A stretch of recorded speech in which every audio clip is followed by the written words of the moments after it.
In a quiet, forgotten corner of American suburbia, a woman clings to hope, searching for answers about the husband who disappeared 15 years ago. Through trials of poverty, whispers of betrayal, and the enduring love of her children, she embarks on a journey that will uncover secrets buried in the past and reshape the future of her family. This is the story of strength, love, and the unwavering pursuit of truth. The sun dipped below the horizon, casting a golden glow over the worn-down streets of Willow Creek. A modest town with humble beginnings. Maria Thompson, a single mother of two, trudged home from her long day scavenging the local landfill for recyclables. Her hands bore the marks of years of toil, calloused, cracked, and scarred, but her spirit remained resilient.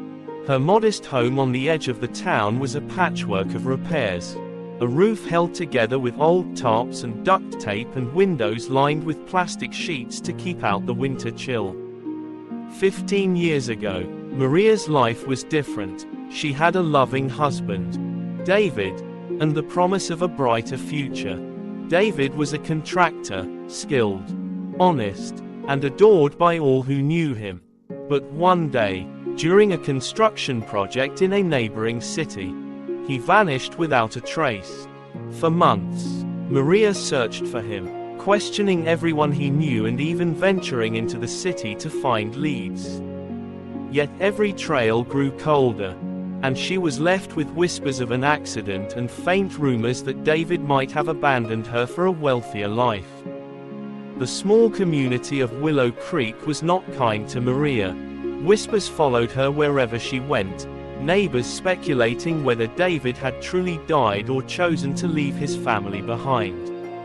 Despite the judgment, Maria focused on raising her children, 15-year-old Lily and 10-year-old Jack, in the best way she could.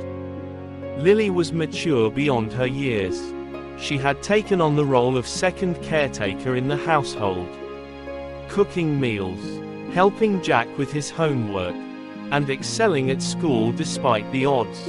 Jack, on the other hand, struggled with the absence of his father, the taunts of his classmates about their poverty, and his runaway dad often sent him home in tears, asking Maria questions she couldn't answer. "Where's Dad? Mom, why won't he come back for us?"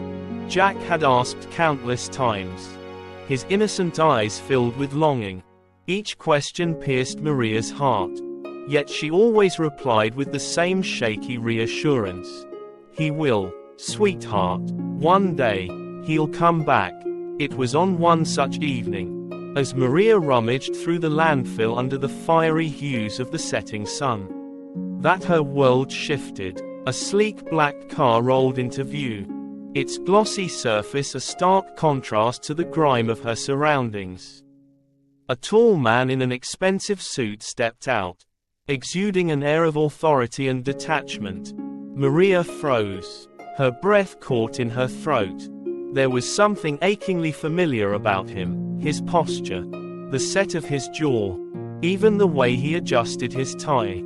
"David," she whispered, the name barely audible over the distant hum of passing traffic. The man turned at the sound of her voice.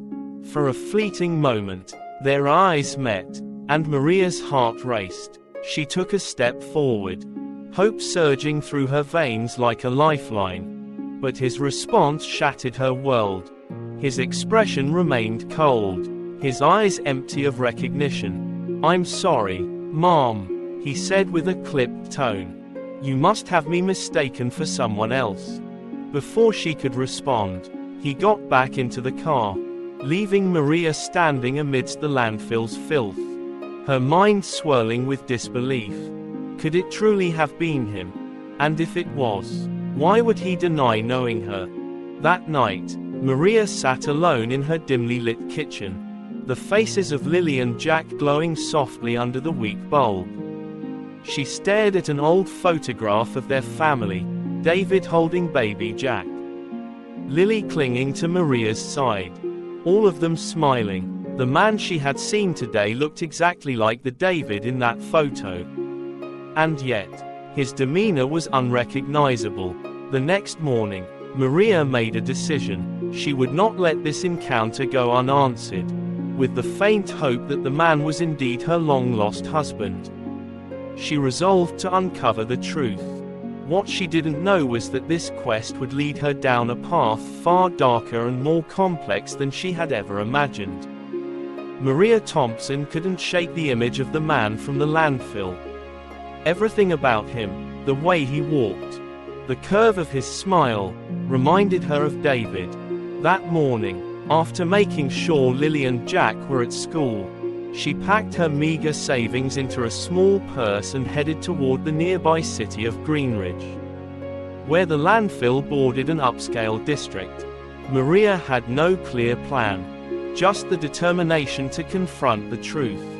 The city bustled with life, a stark contrast to the quiet despair of Willow Creek. Towering buildings lined the streets, and luxury cars glided by, their engines humming softly. Maria felt out of place in her patched jacket and worn sneakers. But she kept moving, asking strangers about the man she'd seen. Her persistence led her to a security guard stationed near the gated entrance of an exclusive neighborhood. "Excuse me," she said hesitantly, showing him the photograph of David. "Do you recognize this man? I saw someone who looks just like him yesterday." The guard squinted at the photo and nodded slowly. "That's Mr. James Donovan. Lives in the last house on Maple Lane, a big mansion with marble columns. Been there for years. But, Mom, if you're thinking of approaching him, I'd think twice. He's not the approachable type." Maria's heart pounded. James Donovan. The name sounded foreign, but her gut told her it was him. Despite the guard's warning, she made her way to Maple Lane, her steps growing heavier as she approached the grand estate. The house was as intimidating as described, with its pristine white facade and manicured gardens. Just as Maria reached the driveway, a man's voice called out from behind, "Hey, you can't just walk in there." It was another security guard, younger and more assertive than the first. "I need to speak with Mr. Donovan," Maria pleaded. "It's urgent." The guard shook his head. "Mr. Donovan doesn't meet with strangers. You need to leave before I call the police." Before Maria could argue further, a sleek black car pulled into the driveway. Her breath caught as the same man she had seen the previous day stepped out, his tailored suit as immaculate as before. Their eyes met briefly, and Maria could see a flicker of something, hesitation, maybe even recognition, but it was gone as quickly as it came. "Mr. Donovan, do you know this woman?" the guard asked, his tone respectful. "No," the man said coldly, adjusting his cufflinks. "I've never seen her before." Maria's voice trembled as she called out, "David, it's me, Maria. Don't you remember me, your wife?" The man's jaw tightened, but he didn't turn around. "I'm sorry, Mom, you've got the wrong person." He disappeared into the mansion, leaving Maria standing outside the gates, her chest tightening with frustration and heartbreak. That evening, Maria returned to the city, determined to find someone who could provide answers. At a local diner, she struck up a conversation with an older waitress named Carol, who seemed to know the inner workings of the city's elite. "James Donovan," Carol mused, setting down a coffee cup. "Yeah, I've heard of him. Runs a big company downtown. Real fancy type. But his story's strange. They say he showed up about 10 years ago.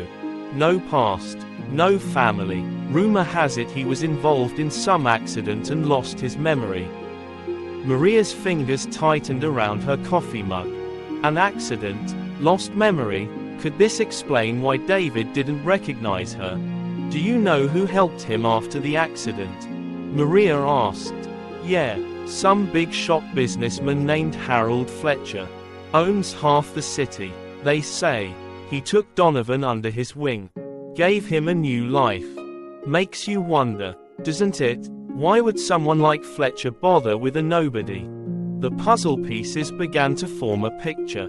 Maria realized that Harold Fletcher might hold the key to uncovering the truth about David, or James Donovan, as he was now known. The next day, Maria found herself in front of Fletcher Enterprises, the towering glass skyscraper that housed Harold Fletcher's empire. The lobby was sleek and polished, with men and women in sharp suits bustling about. Maria felt small in comparison but pushed forward. Approaching the front desk, "I'd like to speak with Mr. Fletcher," she said, doing her best to sound confident. The receptionist barely looked up. "Do you have an appointment?" "No, but..." "Then I'm afraid you can't see him." Before Maria could respond, a deep voice interrupted. "Is there a problem here?" She turned to see an older man with silver hair and a commanding presence. It didn't take much to realize this was Harold Fletcher himself. Maria seized the opportunity. "Mr. Fletcher, please, I need to talk to you about James Donovan. It's urgent." Harold's sharp eyes studied her for a moment before he nodded. "Come with me." In Fletcher's spacious office, Maria recounted her story, the disappearance of her husband, the man she had seen at the landfill, and her belief that James Donovan was David Thompson. Harold listened carefully, his expression unreadable. "I won't deny that James has a complicated past," he said finally, "but whatever life he had before the accident is gone. He's built something new, something better. Why would you want to drag him back to a life he doesn't even remember?" "Because that life was real," Maria shot back. "Because he has a family, children, who've been waiting for him all these years." Harold leaned back in his chair. His fingers steepled. "I'm afraid I can't help you. And I suggest you leave him alone. It's better this way." But Maria saw something in Harold's eyes, a flicker of unease. Perhaps even guilt. She left the office with more questions than answers but vowed not to give up. That night, Maria returned to Willow Creek, exhausted but determined. As she tucked Lily and Jack into bed, she couldn't help but feel a glimmer of hope. The man she had seen, the whispers of an accident, and Harold Fletcher's cryptic responses all pointed to one thing: David, or James, was still out there. And no matter how many obstacles stood in her way, Maria was ready to fight for her family. The days following Maria's confrontation with Harold Fletcher were restless. She knew she was close to the truth but felt like she was fighting against an invisible wall. The name James Donovan haunted her thoughts, and every piece of the puzzle seemed to lead her back to the powerful Harold Fletcher. That morning, as Maria sat in her tiny kitchen, Lily approached her with a determined look. "Mom," she said, "I want to help you.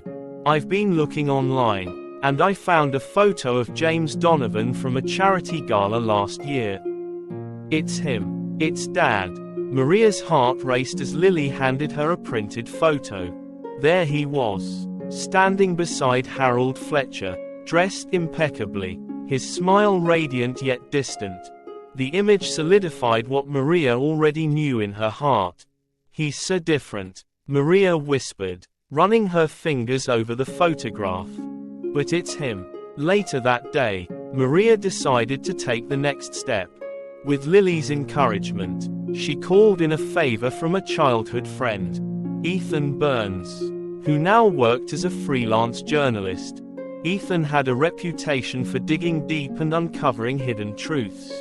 "So let me get this straight," Ethan said when Maria explained the situation. "Your husband disappeared 15 years ago. And now you think he's living under a new identity with no memory of his past. And Harold Fletcher's involved?" "Yes," Maria replied. "But Fletcher knows more than he's letting on. I need to know why he's protecting David, or James." Ethan nodded, his curiosity piqued. "All right, I'll look into it. Fletcher's got skeletons in his closet. I'll find them. A week later, Ethan contacted Maria with shocking news.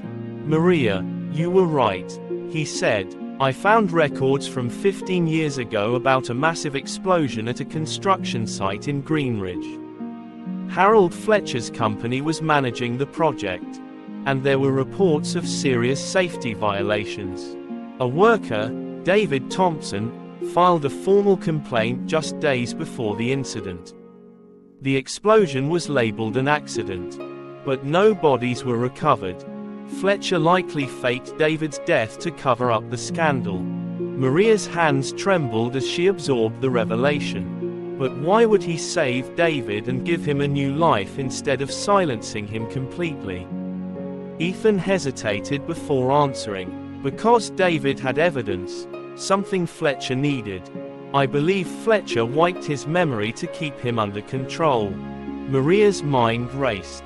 If Fletcher had manipulated David, could she find a way to undo it? I need to speak to him, she said firmly, face to face. Maria and Ethan devised a plan. Using Ethan's press credentials, they arranged to attend an upcoming gala where James Donovan was scheduled to appear. Maria knew it was her chance to confront him without Fletcher's interference. The night of the gala, Maria wore her best second-hand dress and tried to blend in with the affluent crowd. Her heart pounded as she spotted James standing by the bar, sipping a glass of champagne. Harold Fletcher was nearby, engaged in conversation with other business elites. Maria approached cautiously, her voice steady despite the storm inside her. David. James turned, his brows furrowing as he recognized her. You again, he said, his tone sharp but tinged with uncertainty. I told you to stop this nonsense. It's not nonsense, Maria shot back, her voice rising. You're my husband. You're the father of Lily and Jack. Don't you feel it, even if you don't remember? Something inside you knows it's true. Harold Fletcher appeared at that moment, his face darkening as he stepped between them. That's enough, he barked. Maria, you've crossed the line. Leave, or I'll have you removed. But James held up a hand, silencing Fletcher. No, let her speak, he said, his eyes fixed on Maria. If what she's saying is true, I deserve to know. Maria took a deep breath and pulled out a small, worn object, a pocket watch David had carried everywhere. This was yours, she said softly. It was your father's. You used to show it to Lily before bed, saying it was a reminder that time with family was precious. James stared at the watch, his expression faltering. His hand trembled as he reached for it, the faintest glimmer of recognition flickering in his eyes. As James held the watch, memories began to flood back, disjointed and hazy but undeniable. He saw flashes of a small house, a baby's laughter, Maria's smile. His knees buckled, and Maria caught him, tears streaming down her face. You're David, she whispered. I know you're in there. Before he could respond, Fletcher grabbed his arm, his voice low and menacing. Don't let her fool you. She's trying to manipulate you. But James pulled away, his gaze hardening. No, you're the one who's been manipulating me. What else have you lied about? The room seemed to freeze as James confronted Fletcher. What did you do to me? Why can't I remember my life before you? Fletcher's mask slipped for a moment, revealing a flicker of panic. Everything I've done was to protect you, he said. You were nothing before I found you. I wasn't nothing, James said, his voice steady. I was someone. I had a family. The confrontation spiraled quickly. Ethan, watching from the sidelines, began recording as Fletcher's lies unraveled. Guests murmured in shock as James demanded the truth, forcing Fletcher to admit his role in erasing David's past to protect his empire. By the end of the night, Fletcher was escorted out by authorities. thanks to Ethan's quick work in exposing the scandal. James, overwhelmed by the revelations, turned to Maria. "I don't know if I can ever fully remember," he said, his voice thick with emotion. "But I want to try." Maria smiled through her tears. "That's all I've ever wanted." Over the next few months, James, no, David, began piecing his life back together. The journey wasn't easy, but with Maria's unwavering support and the love of Lily and Jack, he found his way back to the family he had lost. One evening, as the four of them sat together in their modest living room, David looked around and smiled. "I spent so long living someone else's life," he said, "but this is where I belong." Maria took his hand, her heart full. "No matter how far you go, David, you'll always have a home with us." As the sun set over Willow Creek, their laughter filled the house. Proof that love and resilience could overcome even the darkest of trials. David's journey back to his family wasn't just about recovering lost memories, it was about rediscovering what truly matters in life. The power of love, resilience, and truth brought them back together, proving that even in the face of betrayal, manipulation, and despair, the bonds of family can overcome anything.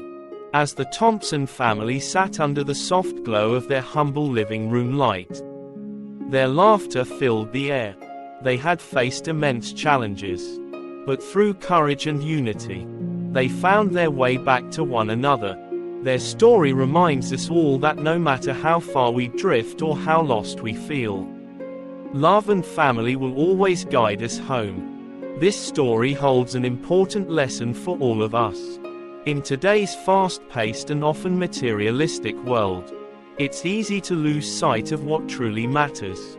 Relationships, kindness, and integrity should always come first. Whether we're facing personal struggles or societal pressures, we must remember, family is the foundation of happiness. Cherish the people who stand by you, especially during tough times. The truth will always surface. Lies may offer temporary comfort or gain, but honesty is what builds lasting connections and peace of mind. Never give up on those you love. Just as Maria fought for David, let us all strive to support and uplift the people we care about, even when the path seems impossible. Thank you for joining us on this emotional and inspiring journey. If this story touched your heart, please consider subscribing to our channel. By subscribing, you'll never miss a chance to hear more of the most powerful, moving, and life-changing stories from around the world, all for free. Hit that subscribe button now, and turn on the notification bell so you're the first to hear our latest stories. Let's continue exploring the beauty and complexity of human lives together. Thank you, and see you in the next story.